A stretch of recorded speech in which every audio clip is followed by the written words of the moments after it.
ഓം നമോ ഭഗവതേ വാസുദേവായ. ഓം ശ്രീമദ്ഭാഗവത മഹാപുരാണം പ്രഥമസ്കന്ധം 5-ാമത്തെ അധ്യായം 31-ാമത്തെ ശ്ലോകം ഇപ്പോൾ പറയണം. 21-ാമത്തെ ഭാഗം. ഓം യേനൈവാഹം ഭഗവതോ വാസുദേവസ്യ വേധസ മായാനുഭാവമവിദം യേന ഗച്ഛന്തി തൽപദം. യേന ഏവ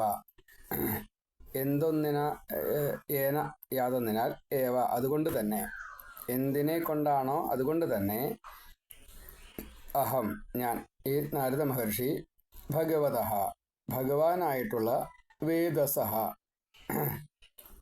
വേദസഹ എന്ന് പറഞ്ഞാൽ ആരാണോ വേദം അത് വേദസഹ. വേദം ഉണ്ടാക്കിയത് വേദസ്വരൂപൻ. ഇനി ഇത് ബ്രഹ്മാണ്ടത്തിൽ ഇതൊക്കെ വേണം എന്ന് നിശ്ചയിച്ച ഭാവം. ഈ നിശ്ചയിച്ച ഭാവത്തിലെ ഇതാ ഈ പ്രകാരത്തിൽ എന്നെ അറിഞ്ഞോളൂ അങ്ങനെ പറയുന്നതായിട്ടൊരു ഭാവം, ഒരു ഗുരുഭാവം. അങ്ങനെ വേദസഹ എന്ന് പറഞ്ഞാൽ വേദത്തിൽ യാതൊരാളാണോ ഇരിക്കുന്നത് ആ ഭാവം. ഇങ്ങനെയൊക്കെയാണ് വേദസഹ എന്നുള്ളതിൻ്റെ അർത്ഥം. ഇവിടെ ലോകസ്രഷ്ടാവായിട്ടുള്ള എന്ന് അതിനൊരു അർത്ഥം കൊടുത്തു. അപ്പം നമുക്ക് അതിൻ്റെ ഒരു, ആരാണോ വേദമായിട്ടിരിക്കുന്നത് അദ്ദേഹമാണ് ഗുരുവായൂരപ്പൻ. ആ ഗുരുവായൂരപ്പനാണ് ഈ വേദസഹ. വാസുദേവസ്യ, ആ ഭഗവാന്റെ, ഈ വാസുദേവന്റെ മായാനുഭാവം. വസനാൽ ഇതി വാസുദേവ. അപ്പോൾ ഹൃദയത്തിൽ വസിക്കുന്ന, എവിടെയാണോ ഇരിക്കുന്നത് വെച്ചാൽ അവിടെ. ഇപ്പോൾ ഭാഗവതത്തിൽ ഇരിക്കുന്ന, അതേപോലെ വസുദേവരുടെ പുത്രനായിട്ട് ഇരിക്കുന്ന, അതാണ് വാസുദേവൻ. അപ്പം അങ്ങനെയുള്ള വാസുദേവന്റെ മായാനുഭാവം. മായ അത് തുടർച്ചയായിട്ട് കാണിക്കുകയാണ്. നമുക്ക് ഒരു മായ നമുക്ക് കഷ്ടിച്ച് മനസ്സിലായി എന്ന് കൂട്ടുക. ഇത് മായയാണ്. പാമ്പ്, കയറ്, ബന്ധം. കയറിനെ കണ്ടിട്ട് പാമ്പായിട്ട് തെറ്റിദ്ധരിച്ചു. അപ്പോൾ വെളിച്ചമൊക്കെ വന്നു കഴിഞ്ഞപ്പോൾ പാമ്പല്ല കയറാണെന്ന് മനസ്സിലായി. ഇത്രയേ ഉള്ളൂ അല്ലേ മായ. അങ്ങനെ ഒരു മായ നമുക്ക് മനസ്സിലായി എന്ന് കൂട്ടുക. ബാക്കിയുള്ളതൊക്കെ കണ്ടിന്യൂസ് ആയിട്ട് മായ ഭഗവാൻ കാണിച്ചുകൊണ്ടിരിക്കുക. അത്രയ്ക്കൊന്നും മനസ്സിലാക്കാനുള്ള കഴിവ് നമുക്കൊട്ട് ഇല്ല ഇനി. അപ്പോൾ അതാണ് മായ അനുഭാവം. അങ്ങനെ മായാവൈഭവം ഇങ്ങനെ കാണിച്ചുകൊണ്ടിരിക്കുകയാണ്. അവിധം, വിധം, അവിധം. വിത് എന്നുള്ളത് ജ്ഞാനം എന്നതാണ് അതിൻ്റെ അർത്ഥം. അപ്പോൾ അതിനെ ഞാൻ ഏറെക്കുറെ അറിഞ്ഞു, അതാണ് അവിധം. അല്ലെങ്കിൽ അറിയാൻ ശ്രമിച്ചുകൊണ്ടേയിരിക്കുന്നു എന്നുള്ള അർത്ഥത്തിലാണ്. അപ്പോൾ ഏന അതിനാൽ, തത് പദം അതിൻ്റെ ഒരു മഹത്വത്തെ അറിഞ്ഞു എന്നാണ്. അത് മുഴുവൻ അറിഞ്ഞു എന്നല്ല. ഭഗവാനെ മുഴുവൻ അറിയുക എന്നുള്ളത് ഒരാൾക്കും സാധിക്കില്ല. അപ്പം അതുകൊണ്ട് ഇവിടെ നമ്മൾ അവിധം എന്ന് എന്തേ അറിഞ്ഞുള്ളൂ? ഭഗവാന്റെ മഹത്വത്തെ മനസ്സിലായി. നമ്മളൊക്കെ അത്രയേ ഉള്ളൂ. നമുക്ക് ഒരു കാര്യത്തെ, ഈ മായയുടെ മൊത്തം കണക്കാക്കുമ്പോൾ അതിൽ ഈ കയറ് പാമ്പല്ലായിരുന്നു എന്ന് മനസ്സിലായി, അത്രയേ ഉള്ളൂ. എന്ന കൂട്ടത്തിൽ അറിഞ്ഞു. ആര്? നാരദനാണേ പറയണത്. ആ തൽപദം ഗച്ഛന്തി, അവിടേക്ക് പോകാൻ വേണ്ടിയിട്ട് ശ്രമിക്കുന്നു. ഈ മഹാജ്ഞാനികളായിട്ടുള്ള സനകാദി മഹർഷിമാർ ഉപദേശിച്ചു കൊടുത്തതായിട്ടുള്ള ഭാഗവതം, അത് സിദ്ധിച്ചതായിട്ടുള്ള 24 വട്ടം കേട്ടു. അതിൻ്റെ ആ ജ്ഞാനം, അത് ലോകത്തെ മുഴുവൻ സൃഷ്ടിച്ചതായിട്ടുള്ള, പാലിക്കുന്നതായിട്ടുള്ള, സംഹരിക്കുന്നതായിട്ടുള്ള ആ ഭഗവാൻ വാസുദേവൻ, ആ ഭഗവാന്റെ മായ ഇപ്രകാരത്തിലൊക്കെയാണ് എന്ന് ഏകദേശം എനിക്ക് അവർ പറഞ്ഞപ്പോൾ ഒരു ബോധ്യം വന്നു. ആ ഈശ്വരൻ്റെ തത്വത്തെ അറിയുവാൻ വേണ്ടിയിട്ട് എനിക്കും കുറച്ച് മനനം ചെയ്യാൻ, അല്ലെങ്കിൽ അതിൽ ഒരു ഋഷിത്വം അതിങ്ങനെ കണ്ടുപിടിക്കാൻ സാധിച്ചു. അപ്പോൾ ആ തത്പദം, അല്ലെങ്കിൽ അഹം ബ്രഹ്മാസ്മി എന്നുള്ള ഭാവത്തിലേക്ക് എത്താൻ, ഇത് ഞാനും ഈശ്വരനും ഒന്ന് തന്നെയാണ്, അതല്ലെങ്കിൽ അത് നീ തന്നെയാണ്, ഈശ്വരൻ ഇങ്ങനെയാണ് അല്ലേ, ഈശ്വരൻ ഇങ്ങനെയാണ്, ഇങ്ങനെ സൂത്രവാക്യങ്ങൾ, അഹം ബ്രഹ്മാസ്മി, തത്വമസി, അയമാത്മാ ബ്രഹ്മ, പ്രജ്ഞാനം ബ്രഹ്മ, ഇങ്ങനെയാണ് ഈശ്വരനെ അറിയേണ്ടത്, ഇങ്ങനെയുള്ള ഭാവത്തിൽ കഷ്ടിച്ച് അത് അറിയാൻ സാധിക്കുന്നു. ഭഗവാന്റെ മഹത്വത്തെ അറിയാൻ സാധിച്ചു. അപ്പോൾ ഈ ഈശ്വരഭാവം ഇത്രയും മഹത്താണ് എന്ന് ആർക്കാണോ അറിയുന്നത് അവർക്ക് ഒരു പക്ഷേ ഭക്തി ഉണ്ടാവാം, ആ ഭക്തി ഉണ്ടായാൽ ഭഗവാന്റെ തൃപ്പാദത്തിൽ എത്താൻ സാധിക്കും. അതിൻ്റെ വ്യാഖ്യാനം ഇങ്ങനെയാണ്. അപ്പോൾ നാരദ മഹർഷി ഈ വ്യാസനോട് ഇങ്ങനെ ഭാഗവത തത്വത്തെ പറഞ്ഞു കൊടുക്കുമ്പോൾ തൻ്റെ സ്വാനുഭവത്തെയാണ് ഇങ്ങനെ പറഞ്ഞു കൊടുത്തത്. ഇനി വ്യാസൻ എന്താ ചെയ്യുക? ഭഗവാനെ സ്വയമേവ തന്നെ സ്മരിക്കണം, മനനം ചെയ്യണം. ഭഗവത്വത്തെ മുഴുവൻ, അവതാരാദി കാര്യങ്ങൾ, ഭക്തവാത്സല്യം, അത് ഒരു ഭാവമാണ് ഭഗവാന്റെ. ഭക്തവാത്സല്യം എന്നുള്ളൊരു ഭാവമാണ്. അപ്പം അത് സ്വീകരിച്ചതായിട്ടുള്ള ഭക്തന്മാരുടെ അനുഭവങ്ങൾ, അപ്പം കഥയായി, ലീലയായി. അങ്ങനെ ഓരോന്നും മനനം ചെയ്തപ്പോഴാണ് ഭാഗവതം ഉണ്ടായത്. ഏന ഏവ അഹം, യാതൊന്നിനാലാണോ ഞാൻ ഭഗവതഃ വാസുദേവസ്യ വേധസഃ മായ അനുഭാവം ഇതം ഏന ഗച്ഛന്തി തൽപദം. അപ്പോൾ അത് വേദസഹ എന്നല്ല, വേധസഹ എന്നാണ്. അപ്പോൾ അതായത് ഒരു ആജ്ഞാശക്തി, വേധസ് അങ്ങനെ പറയാം. അതേപോലെ ഒരു ഈശ്വരഭാവം, നിയന്ത്രണഭാവം, നിയന്ത്രിക്കുക സർവ്വതും. അപ്പോൾ അങ്ങനെയുള്ള ആ ഭഗവാന്റെ ഈ മഹത്വം, മായ, അത് നല്ലവണ്ണം എനിക്ക് അറിയാൻ സാധിച്ചു. ഇത് അറിഞ്ഞ ഒരാൾക്ക് മാത്രമേ ആ ഭഗവാന്റെ തൃപ്പാദത്തിലേക്ക് എത്താൻ സാധിക്കുള്ളൂ. ഏന ഏവ അഹം ഭഗവതഃ വാസുദേവസ്യ വേധസഃ മായ അനുഭാവം ഇദം ഏന ഗച്ഛന്തി തൽപദം. ഏന ഏവ അഹം ഭഗവതഃ വേധസഃ വാസുദേവസ്യ മായാനുഭാവം അവിധം ഏന തത്പദം ഗച്ഛന്തി.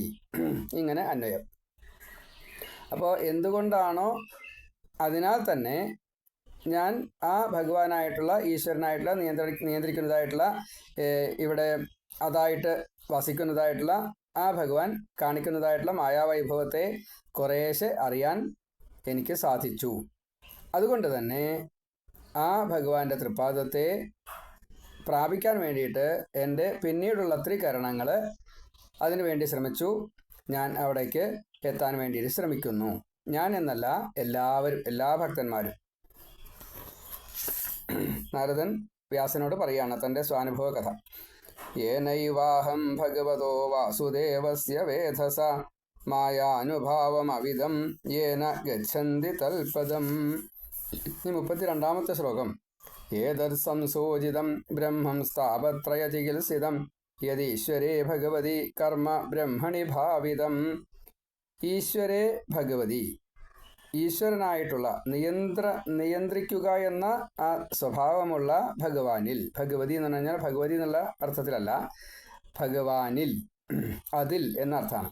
ഭഗവാനിൽ, ബ്രഹ്മണി, ബ്രഹ്മത്തിൽ, ഭാവിതം, അത് എങ്ങനെയാണോ ഭാവിക്കപ്പെടുന്നത്, അതല്ലെങ്കിൽ അതിലേക്ക് എങ്ങനെയാണോ സമർപ്പിക്കപ്പെടുന്നത്, അല്ലെങ്കിൽ അതിൽ നിന്ന് ഇങ്ങോട്ട് എങ്ങനെയാണോ വരുന്നത് കർമ്മ, ആ കർമ്മം, ഇപ്പം നമ്മൾ സാധാരണ ഭഗവാന്റെ അടുത്തേക്ക് എത്താൻ വേണ്ടിയിട്ട് നമ്മൾ ചെയ്യുന്ന കർമ്മം അതിലേക്ക് സമർപ്പിക്കുകയാണ് ചെയ്യുക. അതുകൊണ്ട് ഭാവിതം, ഇതിനെ അറിഞ്ഞുകൊണ്ട് ഞാൻ അങ്ങോട്ട് ഭാവിതം, നമ്മുടെ പ്രവൃത്തിയെ അറിഞ്ഞുകൊണ്ട് ഭഗവാൻ ഇങ്ങോട്ട് ഭാവിതം, അനുഗ്രഹം, അങ്ങോട്ട് സമർപ്പണം, ഇങ്ങോട്ട് അനുഗ്രഹം. ഇങ്ങനെയുള്ള ഈ ഭാവത്തിൽ ഏതത് ഭാവിതം കർമ്മം, ആ കർമ്മം യത് യാതൊന്നോ ഏതത് ബ്രഹ്മൻ, അല്ലയോ ബ്രാഹ്മണ. വ്യാസനോട് പറയാണ്, ബ്രാഹ്മണ, വ്യാസൻ ബ്രാഹ്മണനല്ലേ, സംശയമുണ്ടോ? ബ്രാഹ്മണ. വ്യാസൻ മുക്കുവൻ്റെ ഒരു ഭാഗമില്ല. യഥാർത്ഥത്തിലുള്ള അർത്ഥം എന്താണെന്നുള്ളത് മനസ്സിലാക്കാഞ്ഞാൽ അത് തന്നെയാണ് പാഖണ്ഡം. ഇന്നത്തെ കലികാലത്തിൻ്റെ ഏറ്റവും വലിയ പ്രശ്നം അതാണ്. അപ്പോൾ ഏതത് ബ്രഹ്മൻ, അല്ലയോ ബ്രാഹ്മണ, താപത്രയ ചികിത്സിതം, 3 വിധത്തിലുള്ള ശോകദുഃഖ ഭയങ്ങളെ, ആധ്യാത്മികം, ആധിഭൗതികം, ആധിദൈവികം, ഇങ്ങനെയുള്ള ആധികളെ, പഞ്ചക്ലേശങ്ങളെ, സപ്തവ്യസനങ്ങളെ, അതേപോലെ ഷഡ്വൈരി, ഷഡൂർമി, ഷഡ് അരി, ഇങ്ങനെയുള്ള ഇതൊക്കെ ഈ താപത്രയങ്ങളിൽ പെടും. പഞ്ചമഹാ അവിദ്യകളുണ്ട്. മോഹം, മഹാമോഹം, താമിശ്രം, അന്ധതാമിശ്രം, തമസ്. അപ്പോൾ ഇതിനെ മുഴുവൻ എന്താ വേണ്ടത്? ഇല്ലാണ്ടാക്കണം. അത് മുഴുവൻ ഈ ഭഗവാന്റെ അടുത്തേക്ക് ഞാൻ എത്തണം എന്നുള്ള മോഹം എനിക്കുണ്ടായിട്ട് ഞാൻ ചെയ്യുന്ന കർമ്മങ്ങൾ എനിക്ക് ഒരു ജ്ഞാനവും വേണ്ട. ചെയ്യുന്ന കർമ്മങ്ങൾ ഭഗവത് പ്രീത്യർത്ഥമാവട്ടെ എന്ന് മാത്രം പ്രാർത്ഥിക്കുകയേ വേണ്ടൂ. അംബരീഷൻ്റെ കഥയിൽ ഏറ്റവും ഒടുക്കം പറയുന്നത് അതാണ്. ഇന്നലെയും ആ ഒരു ചോദ്യവും ഉത്തരവും പറയണ്ടായി. എന്താ അംബരീഷൻ്റെ കഥയിലെ മർമ്മം? ശ്രീ സുദർശന ചക്രം ഈ ദുർവാസാവിനെ ദഹിപ്പിക്കാൻ വേണ്ടിയിട്ട് വരുമ്പോൾ അംബരീഷൻ്റെ അടുത്ത് വന്ന് കാല് പിടിച്ച് മാപ്പ് അപേക്ഷിക്കണമെന്ന് ഭഗവാൻ പറഞ്ഞപ്പോൾ ദുർവാസാവ് അംബരീഷൻ്റെ കാല് പിടിച്ചപ്പോൾ അംബരീഷൻ ഈ ദുർവാസാവിനെ രക്ഷിക്കാൻ വേണ്ടിയിട്ട് അതിഗംഭീരമായിട്ട് ഈ സുദർശന ചക്രത്തെ സ്തുതിച്ചു. ദുർവാസാവിൻ്റെ ചൂടില്ലാണ്ടാക്കണേന്ന്. പക്ഷേ ആയില്ല. അപ്പോൾ ഞാൻ ചെയ്തതൊക്കെ ഇതാ ഭഗവാന് സമർപ്പിക്കണം, അവിടത്തേക്ക് സമർപ്പിക്കണം, അതിൻ്റെ പുണ്യം എന്താ മുഴുവൻ സമർപ്പിക്കണം. സുദർശനചക്രം പിന്മാറിയില്ല. ഒടുക്കം അതിലത്തെ സൂചന എന്താ? ഞാൻ ഇതുവരെ ചെയ്ത ഏതെങ്കിലും ഒരു കർമ്മത്തിൽ ഒന്നെങ്കിലും ഭഗവാൻ പ്രീതിയോട് കൂടിയിട്ട് സ്വീകരിച്ചിട്ടുണ്ടെങ്കിൽ, എൻ്റെ പ്രവർത്തനങ്ങളിൽ ഭഗവാൻ സംപ്രീതനാണ് എങ്കിൽ ഈ സുദർശനചക്രം പിന്മാറട്ടെ, ദുർവാസാവിനെ തപിപ്പിക്കുന്നതിൽ നിന്നും പിന്മാറട്ടെ എന്ന് പ്രാർത്ഥിച്ചപ്പോൾ സുദർശന അപ്പം കാണാണ്ടേ. നമ്മൾ ചെയ്യുന്ന കോടാനുകോടി പ്രവർത്തനങ്ങൾ, അതിൻ്റെ ഫലങ്ങൾ,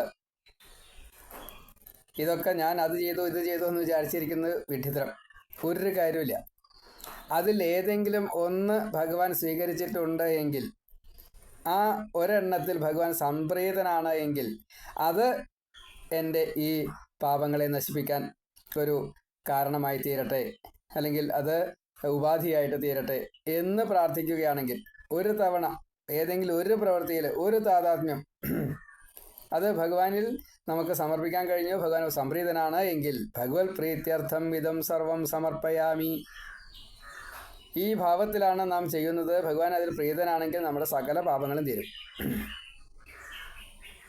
നാം എന്തിനാണ് പ്രവർത്തനം ചെയ്യുന്നത്? ഭഗവാന്റെ പ്രീതിക്കാണ്. നാം എങ്ങനെയാണ് പ്രവർത്തനം ചെയ്യേണ്ടത്? നമ്മുടെ സന്തോഷത്തിന് വേണ്ടിയിട്ടാവണം. നമ്മുടെ സന്തോഷം എന്ന് പറയുന്നത് ജീവൻ്റെ സന്തോഷമാണ്, ജീവൻ്റെ ശുദ്ധിയാണ്. ജീവൻ്റെ ശുദ്ധിയെ ഭഗവാനുമായിട്ട് ചേർക്കുകയാണ് വേണ്ടത്. ആ ചേർക്കതിനെ അത് ഭഗവാന്റെ പ്രീതി ഇല്ലാതെ കണ്ട് സാധിക്കില്ല. ഈ ചേർക്കലാണ് മുക്തി. പിന്നെ അതിൽ രണ്ടെന്നുള്ള ഭാവമില്ല. വെള്ളത്തിൽ വെള്ളം ഒഴിച്ച പോലെ കാണില്ല, വേർതിരിച്ച് അറിയാൻ സാധിക്കില്ല. യഥാർത്ഥത്തിലുള്ള ലയം അതാണ്. പഞ്ചസാര വെള്ളത്തിലിട്ടാൽ അതിന് ലയമുണ്ടെങ്കിലും മധുരരസം ഉണ്ട്. വെള്ളത്തിൽ വെള്ളം ഒഴിക്കുമ്പോൾ രണ്ട് എന്ന് തിരിച്ചറിയാൻ സാധിക്കില്ല. യഥാർത്ഥത്തിലുള്ള ലയം അതാണ്. നമ്മൾ പഞ്ചസാരയുടെ ഭാവത്തോട് കൂടിയിട്ടാണ് ചെല്ലുന്നതെങ്കിൽ പഞ്ചസാരയുടെ രസം അതിൽ വന്നു. വീണ്ടും അതിനെ പ്യൂരിഫൈ ചെയ്യണം, ആ രസത്തെ ഇല്ലാണ്ടാക്കണം. നമ്മൾ വെള്ളമായിട്ട് മാറുകയാണെങ്കിൽ ആ വെള്ളത്തിലേക്ക് ലയിക്കുമ്പോൾ കണ്ടുപിടിക്കാൻ സാധിക്കില്ല ലയം, പൂർണ്ണലയം അതാണ്. അപ്പോൾ ആ ഭാവത്തിൽ ഈ താപത്രയ ഉന്മൂലനം ചെയ്തതിൻ്റെ ശേഷം സംസൂചിതം നന്നായിട്ട് സൂചിപ്പിച്ചു കൊടുത്തു, ഉപദേശിച്ചു കൊടുത്തു എന്നാ. ഇതാണ് അതേട്ടോ, ഇതാണ് അതേട്ടോ എന്ന്. എന്ത് ബ്രഹ്മം ഇതാണ് കേട്ടോ എന്ന്. എന്താ ബ്രഹ്മം? അതാണോ ബ്രഹ്മം? അല്ല. മറ്റേതാണോ ബ്രഹ്മം? അല്ല. അത് ബ്രഹ്മല്ലേ? അതെ. അതും ബ്രഹ്മല്ലേ? അതെ. കഴിഞ്ഞ വായനയ്ക്ക് ബ്രഹ്മത്തെ പറ്റിയിട്ട് ഞാൻ ഒന്നിങ്ങനെ സൂചിപ്പിച്ചു. ഇപ്പോൾ ഓഡിയൻസ് അങ്ങനെയാണ്. അപ്പോൾ എത്ര പറഞ്ഞു കൊടുത്താലും മനസ്സിലാവാത്ത ഈ വിഷയത്തെ പല രീതിയിൽ പറഞ്ഞ് മനസ്സിലാക്കിക്കാൻ വേണ്ടി ശ്രമിച്ചു. നടക്കണില്ല. എന്താ കാരണം? ആ ഒരു ഭാവത്തിലേക്ക് നമ്മളും എത്തണം, അതേപോലെ ശ്രോതാക്കളും എത്തണം. ഇത് നമുക്ക് പറയാം, പറയുന്നതും അത് അനുഭവിക്കുന്നതും തമ്മിൽ വ്യത്യാസമുണ്ട്. നമ്മൾ പറയുന്നത് നാം അനുഭവിച്ചുകൊണ്ട് പറയാൻ നമുക്ക് സാധിക്കണം, ഇത് അനുഭവിപ്പിക്കാനും നമുക്ക് സാധിക്കണം. അപ്പോഴേ അത് യഥാർത്ഥത്തിൽ കിട്ടുള്ളൂ. അതും ബ്രഹ്മമാണ്, അതും ബ്രഹ്മമാണ്. എന്തുകൊണ്ട് പ്രഹ്ലാദനെ മുറിവേൽപ്പിക്കാൻ സാധിച്ചില്ല, ചൂട് അനുഭവിപ്പിക്കാൻ സാധിച്ചില്ല? ബ്രഹ്മഭാവത്തിലായിരുന്നു ആ ഭക്തി. അപ്പോൾ വാളുകൊണ്ട് വെട്ടുമ്പോൾ വാളിനേക്കാൾ ചെറുതായിട്ടുള്ളൊരു സാധനത്തിനെ എങ്ങനെയായി വാൾ വെട്ടുക? വാളിൻ്റെ മൂർച്ച അതിനൊരു കണക്കുണ്ട്. എത്ര ചെറുതായിക്കോട്ടെ അത്രയും ചെറുതാണ്. അതിനേക്കാൾ ചെറുതായാൽ പിന്നെ എങ്ങനെ അത് മുറിക്കാൻ പറ്റിയാൽ പറ്റില്ല. ചൂട് അഗ്നിയിലിട്ടു, അഗ്നിക്കൊരു ചൂടുണ്ട്, അതിനൊരു കണക്കിനൊരു അളവുണ്ട്. ആ അളവിനേക്കാൾ കൂടുതൽ ചൂടായി. അളവിനേക്കാൾ കൂടുതൽ ചൂടായിട്ടുള്ള അളവിനെ ആ ചൂടിനെ എങ്ങനെ ഈ അഗ്നി എങ്ങനെ എന്താ ചെയ്യാൻ പറ്റുക? തപിപ്പിക്കാൻ പറ്റുമോ? പാറപ്പുറന്ന് താഴത്തേക്ക് ഇട്ടു, കനം കുറച്ചു, പിന്നെ എങ്ങനെയാണ് വീഴുന്നത്? പിന്നെ എന്തിനു വേദനിക്കുമോ? ഇല്ല. വിഷം, പാമ്പിൻ്റെ വിഷം, അതിനേക്കാൾ കൂടുതൽ വിഷമുള്ള ഭാവത്തിലെത്തി. പിന്നെ ആ വിഷം എങ്ങനെയാണ് ബാധിക്കുമോ? ഇങ്ങനെ ഓരോന്നും അതിൻ്റെ മീതെ, അതിൻ്റെ താഴെ വേണ്ടച്ച താഴെ, മീതെ വേണ്ടച്ച മീതെ, ഈ ഭാവത്തിൽ ഈ പ്രഹ്ലാദൻ്റെ ഈശ്വരനോടുള്ള ഭക്തിഭാവത്തെ ഉയർത്താൻ പ്രഹ്ലാദന് സാധിച്ചു. അതാണ് ബ്രഹ്മഭാവം. ഈ ഭാവം ആണ് ഭാവഗ്രാഹി ജനാർദ്ദന. അപ്പം അത് മനസ്സിലാക്കണം വെച്ചാൽ ആ രീതിയിൽ ഉൾക്കൊണ്ട് അതിനെ മനസ്സിലാക്കിയാൽ തന്നെ അതാവുള്ളൂ. അപ്പം അത് സാധിക്കും. സംസൂചിതം, ആരാണോ നന്നായിട്ട് സൂചിപ്പിക്കുന്നത്, ഇത് അതാണ്. അവിടേക്ക് എത്തിക്കണം. യഥാർത്ഥത്തിലുള്ള ഭക്തിഭാവം എന്ന് പറഞ്ഞു കഴിഞ്ഞാൽ ഈ ബ്രഹ്മഭാവത്തിലേക്ക് ലയിക്കാനുള്ള മോഹം തന്നെ ആവണം, ഇച്ഛ തന്നെ ആവണം. അതിന് ഇതേ പറ്റൂ. യേനൈവാഹം ഭഗവതോ വാസുദേവസ്യ വേധസ മായാനുഭാവം അവിധം യേന ഗച്ഛന്തി തൽപദം. ഈ ഭാവത്തെ അറിഞ്ഞാലാണ് എനിക്ക് ആ പദത്തിലേക്ക് എത്തണം എന്നുള്ള തോന്നലുണ്ടാവുള്ളൂ. അപ്പോഴാണ് ഏതത് സംസൂചിതം ബ്രഹ്മം താപത്ര ചികിത്സിതം. ഈ ഭഗവാന്റെ ഈ ബ്രഹ്മാവസ്ഥയാണ് നമ്മുടെ താപങ്ങളെ മുഴുവൻ ഇല്ലാണ്ടിയാക്കുക. നമ്മുടെ ദുഃഖം നമ്മൾ ചെറുതാണ് എന്നുള്ളത് എപ്പോഴാണ് മനസ്സിലാവുക? നമ്മളെക്കാൾ കൂടുതൽ ദുഃഖം മറ്റുള്ളവർ അനുഭവിക്കുന്നുണ്ട് എന്ന് മനസ്സിലാകുമ്പോൾ. ഇത് എത്ര നിസ്സാര, ഇങ്ങനെ തോന്നണം. അപ്പോൾ യദീശ്വരേ ഭഗവതി കർമ്മ ബ്രഹ്മണി ഭാവിതം, ഇത് ബ്രഹ്മത്തിലേക്ക് എന്ന രീതിയിൽ നമ്മുടെ സകല കർമ്മങ്ങളും ഭഗവാന് സമർപ്പിക്കാൻ സാധിക്കണം. അപ്പോൾ നാം രക്ഷപ്പെട്ടു, ലയിക്കാൻ സാധിക്കും. ഈശ്വരേ ഭഗവതി ബ്രഹ്മണി ഭാവിതം കർമ്മ ഏതത് അല്ലയോ ഹേ ബ്രഹ്മൻ താപത്രയ ചികിത്സിതം സംസൂചിതം. ഇതിനു വേണ്ടിയിട്ടാണ് താപത്രയ സംസൂചിതം, താപത്രയ ഉന്മൂലനം ആണ്. താപത്രയ ചികിത്സിതം, ചികിത്സ എന്നുള്ളത് ഉന്മൂലനം, അത് ഇല്ലാണ്ടിയാക്കുക, അതാണ് താപത്രയ ഉന്മൂലനം സംസൂചിതം. അപ്പോൾ ഇതിനു വേണ്ടിയിട്ട് ഭഗവാനെ അറിയാൻ ശ്രമിക്കൂ.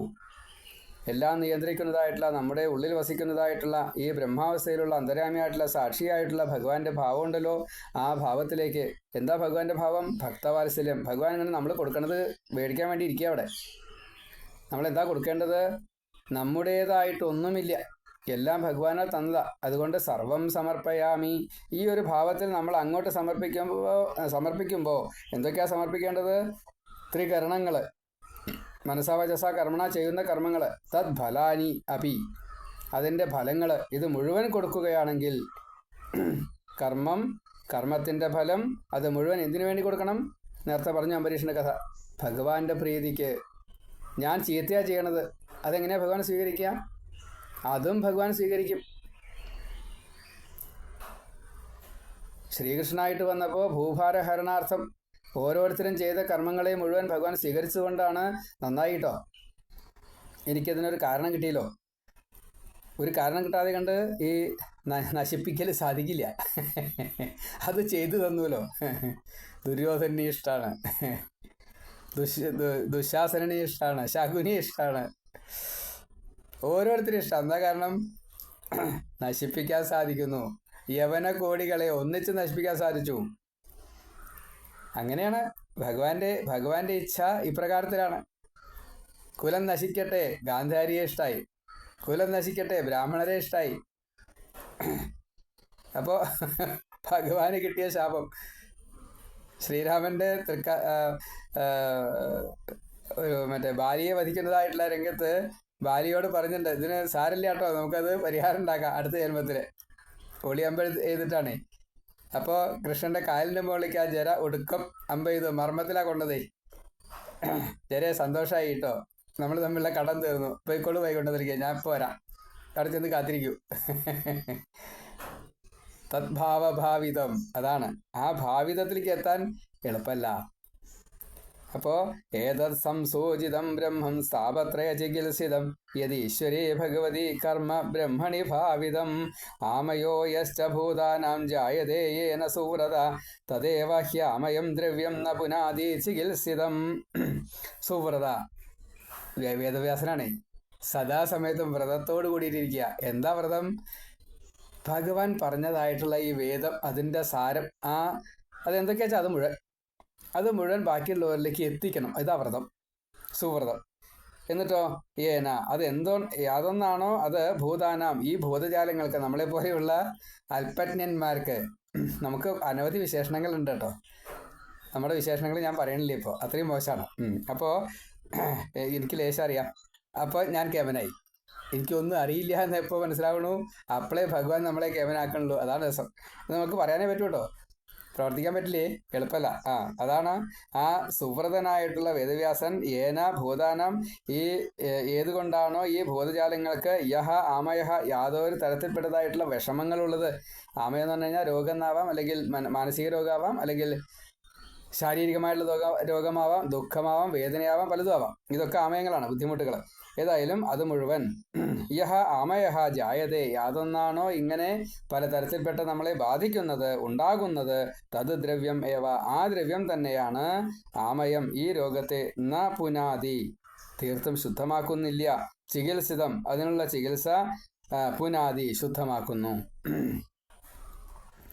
ഈ സംസാരത്തെ ജനിപ്പിക്കുന്നതായിട്ടുള്ള കർമ്മം താപത്രയങ്ങളെ നശിപ്പിക്കുന്നത് ചിന്തിക്കാൻ പോലും സാധിക്കില്ല. കർമ്മം കൊണ്ട് ഇത് തീർക്കാൻ സാധിക്കില്ല. ജ്ഞാനം കൊണ്ടും ഭക്തി കൊണ്ടും തീർക്കാൻ സാധിക്കുകയും ചെയ്യും. ജ്ഞാനമില്ലെങ്കിലും ഭക്തി കൊണ്ട് തീർക്കാൻ സാധിക്കും. അപ്പോൾ കർമ്മം കൊണ്ട് ഇത് തീർക്കാൻ സാധിക്കില്ല. എങ്കിലും അതിനെ പറയുകയാണ്, അല്ലയോ സുവ്രത വേദവ്യാസ, നെയ്യ് തുടങ്ങിയിട്ടുള്ള ദ്രവ്യങ്ങൾ, ഉദാഹരണം പറയാതെ വ്യാഖ്യാനമാണ്. എന്താണ് നെയ്യ് തുടങ്ങിയിട്ടുള്ള ഉപയോഗം, അതിൻ്റെ അധികമായിട്ടുള്ള കഴിക്കൽ, ആഹരിക്കൽ കൊണ്ടുണ്ടാവുന്ന ഈ രോഗങ്ങൾ ചിലപ്പോൾ അതേ പദാർത്ഥത്തെ തന്നെ ഉപയോഗിച്ചുകൊണ്ട്, നെയ്യ് കഴിച്ചിട്ട് അതിനെ ദഹിപ്പിക്കും, അതിൽ കുറച്ച് മരുന്നുകളൊക്കെ ചേർത്തിട്ട്. അതേപോലെ വിഷം കഴിച്ചു വെച്ചാൽ, അല്ലെങ്കിൽ വിഷം പാമ്പ് കടിച്ചു വയ്ക്കുക, ആ പാമ്പിൻ്റെ വിഷം കൊണ്ട് തന്നെയാണ് ആ വിഷത്തെ ഇല്ലാണ്ടേക്കുക. അപ്പോൾ നമ്മുടെ ഈ ശരീരത്തിലുള്ള പലതും അതേപോലെ പുറമേ നിന്ന് ചേർക്കുന്നതും കൂടിക്കഴിഞ്ഞാൽ അതൊരു മെഡിസിനാണ്. അത് അളവ് ആനുപാതികമായിട്ടാണ് എങ്കിൽ നമുക്ക് ഔഷധമായിട്ടും, അത് അനുപാതം തെറ്റിയെങ്കിൽ നമുക്ക് വിഷമായിട്ട് മാറും.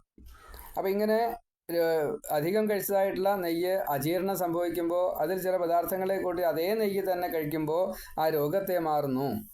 എന്ന കൂട്ടത്തിൽ ഏതൊരു പ്രവൃത്തിയാണോ നമ്മിലൂടെ ഇതേപോലെ അബദ്ധമായിട്ട് വരുന്നത്, അതേ അബദ്ധം തന്നെ ഈ അതേ പ്രവൃത്തികളെ കൊണ്ട് തന്നെ നമുക്ക് അതിൻ്റെ ഒരു സംശുദ്ധി ചെയ്തു കഴിഞ്ഞാൽ ഈ പ്രവർത്തനത്തിൻ്റെ ഫലമായിട്ട് വന്നുകൂടിയ ദോഷപാപാദികളെ നമുക്ക് ഇല്ലാണ്ടാക്കാൻ സാധിക്കും. അതുകൊണ്ടുള്ള ദുഃഖ ദുരിതാദികളെ നമുക്ക് ഇല്ലാണ്ടാക്കാൻ സാധിക്കും. അപ്പോൾ എന്തേ പറഞ്ഞു വന്നത്, അത് കുറച്ച് എളുപ്പത്തിൽ പറയാവുന്ന നന്നാവുക. നമ്മൾ ഭഗവാന് വേണ്ടിയിട്ട് ഒരു പദാർത്ഥത്തെ നേരിച്ചു, പൂജിച്ചു, ഭഗവാനെ ഇത് സ്വീകരിക്കണേ എന്ന് പറഞ്ഞ് പ്രാർത്ഥിച്ച് വെച്ചു. അതിനുശേഷം മുന്നേയും പിന്നെയും ഒക്കെ പറഞ്ഞു. എന്താ പറഞ്ഞത്? ഇത് തന്നാൽ എനിക്ക് അത് തരണം, എനിക്ക് ഇത് കിട്ടിയത് കൊണ്ടാണ് ഞാൻ ഇത് തരണത് കേട്ടോ. 10,000 റുപ്യ എനിക്ക് ലോട്ടറി അടിച്ചുകൊണ്ടാണ് ഞാൻ അങ്ങക്ക് 10 റുപ്യ തരണത്. ഭഗവാനെ എനിക്കൊരു 10,000 റുപ്യ ലോട്ടറി അടിക്കണം കേട്ടോ, ഈ 10 റുപ്യ അങ്ങ് സ്വീകരിക്കണേ. ഞാനിതാ ചില പാപങ്ങളൊക്കെ ചെയ്തിട്ടുണ്ട്, അതിൻ്റെ പരിഹാരമായിട്ട് 10 റുപ്യ അങ്ങ് സ്വീകരിക്കണേ. ഭഗവാനെ ഞാൻ ഇങ്ങനെ കുറച്ച് പാപങ്ങൾ ചെയ്യാൻ പോകുന്നുണ്ട്, അതാരും കണ്ടുപിടിക്കുമെന്ന് കരുത് കേട്ടോ. അതുകൊണ്ട് ഈ 10 റുപ്യ അങ്ങ് സ്വീകരിക്കണേ, എന്നെ രക്ഷിക്കണേ. എന്തേ മനസ്സിലായി? ഇതാണ് നമ്മുടെ കുഴപ്പം. ഇത് പാടില്ല എന്നുണ്ടോ? ഇത് ഭക്തിയുടെ ആദ്യപടി ആയതുകൊണ്ട് ഭഗവാൻ അതിനെ സ്വീകരിക്കണമുണ്ട്. അപ്പോൾ മുക്തി കിട്ടണമെങ്കിൽ എന്ത് വേണം? എൻ്റെ കയ്യിൽ ഇന്ന് 10 റുപ്യ ഉണ്ട്, ഭഗവാനെ ഇത് അങ്ങ് സ്വീകരിക്കണേ. വേറെ ഒന്നും വേണ്ട, അതിൻ്റെ അഡീഷണലും വേണ്ട, പൂർവ്വം വേണ്ട, ഉത്തരം വേണ്ട. പിന്നീട് ഭഗവാൻ 10,000 റുപ്യ എന്ന് വെച്ചാൽ ഈ 10,000 റുപ്യം ഭഗവാൻ കൊടുക്കുക. അപ്പോൾ എനിക്ക് ജീവിക്കേണ്ടതെന്നാണ്. എനിക്ക് ജീവിക്കാനുള്ള ഭഗവാൻ വേറെ തരി. നമ്മൾ 10,000 റുപ്യ കിട്ടി, 10,000 റുപ്യ ഭഗവാന് കൊടുത്തു എന്ന് കൂട്ടുക. ആത്മാർത്ഥമായിട്ടാണ് കൊടുക്കുന്നതെങ്കിൽ അത് ഭഗവാൻ ഈ 10,000 റുപ്യ സ്വീകരിക്കുകയും ചെയ്യും. നമുക്കാകെ വേണ്ടത് എന്താ? ആഹാര, നീഹാര, നിദ്ര, വിഹാരങ്ങൾ മാത്രമേ വേണ്ടൂ. ആഹാരം കഴിക്കാൻ നമുക്ക് ഭഗവാൻ തരും, കിടക്കാനുള്ള സ്ഥലം ഭഗവാൻ തരും, ശ്വാസോച്ഛ്വാസം, വെള്ളം കുടിക്കലെ കൊണ്ട് തൊട്ട കാര്യങ്ങളൊക്കെ ഭഗവാൻ തന്നിരിക്കും. സ്നാനാദി കാര്യങ്ങൾ ചെയ്യാനുള്ള സൗകര്യങ്ങൾ ഭഗവാൻ തന്നിരിക്കും. അതുകൊണ്ടൊരു വിഷമം ഉണ്ടാവില്ല. എവിടെയാണോ നടക്കേണ്ടത്, ഇരിക്കേണ്ടത്, കിടക്കേണ്ടത്, അത് മുഴുവൻ വിഹാരങ്ങളാണ്. അത് മുഴുവൻ ചെയ്യാൻ ഭഗവാൻ നമുക്ക് അനുവാദം തരും, അർഹത തരും, അനുഭവിപ്പിക്കും. സമർപ്പണ ബുദ്ധി ഉണ്ടെങ്കിൽ. ആമയഃ യശ്ചഃ, ആമയഃ യഃ ച, ഏതൊക്കെ തരത്തിൽപ്പെട്ടതായിട്ടുള്ള ദുഃഖ ദുരിതാദികളാണോ ഉള്ളത്, രോഗാദികൾ മനസ്സിനായാലും ശരീരത്തിനായാലും ഉള്ളത്, ഈ പാപാദികൾ വന്നു ചേരുന്നത്, യഹ ച ഭൂതാനാം, ഭൂതാനാം ജായതേ, ഭൂതങ്ങൾക്ക് ഇങ്ങനെ ഉണ്ടാകുന്നത്, ഏത് തരത്തിൽപ്പെട്ട ആമയഃ ആയിക്കോട്ടെ, ഏത് തരത്തിൽപ്പെട്ടതായാലും ദുഃഖ ദുരിതങ്ങളായിക്കോട്ടെ, ഈ ഭൂതാനം ജായതേ, ഭൂതങ്ങൾക്ക് ഉണ്ടായത്, അത് മുഴുവൻ ഏന, യാതൊന്നിലാണോ, സുവ്രത വ്യാസദേവ അങ്ങ്, തദേവ അതിനാൽ തന്നെ, ഹി ഉറപ്പായിട്ടും, ആമയം ഈ ആമയം ഉണ്ടല്ലോ, ഈ രോഗാദികൾ, അതിനെ നമുക്ക് അതുകൊണ്ട് തന്നെ ഇല്ലാണ്ടാക്കാൻ സാധിക്കും.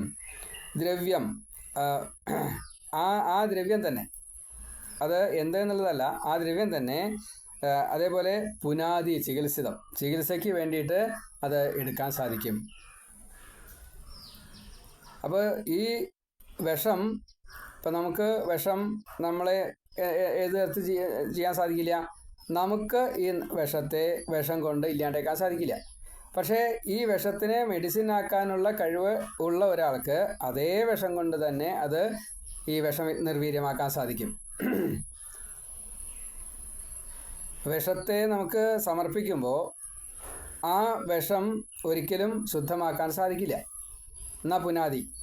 പക്ഷേ അതേ വിഷം തന്നെ ചില മരുന്നുകളൊക്കെ കൂട്ടിച്ചേർത്തുകൊണ്ട് അതിൻ്റെ ഒരു അനുപാതം ശരിയാവുകയാണെങ്കിൽ ഈ ആദ്യം ചെന്ന വിഷത്തെ പോലും നിർവീര്യമാക്കിക്കൊണ്ട്, അല്ലെങ്കിൽ ആ വിഷത്തെ മുഴുവൻ നിർവീര്യമാക്കിക്കൊണ്ട്, വിഷത്തെ പോലും എന്നല്ല, ആ വിഷത്തെ മുഴുവൻ നിർവീര്യമാക്കിക്കൊണ്ട്, അതിനെ പുനാദി.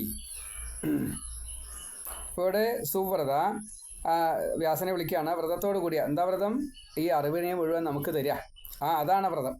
അങ്ങനെയുള്ള ആ വ്രതം യേന ഭൂതാനാം, യാതൊന്നുകൊണ്ടാണോ ഈ ജീവജാലങ്ങളാകുന്ന ഭൂതങ്ങൾക്ക് മുഴുവൻ, യഹ ആമയഃ അങ്ങനെ ഒരു രോഗം ജായതേ ഉണ്ടാക്കുന്നത്, തത് ദ്രവ്യമേവ അതേ ദ്രവ്യം എടുത്തുകൊണ്ട് തന്നെ, ആമയം അതേ രോഗത്തെ തന്നെ, ന പുനാദി തീർത്തും ശുദ്ധമാക്കുന്നില്ല, ചികിത്സിതം പുനാദി ശുദ്ധമാക്കുന്നു.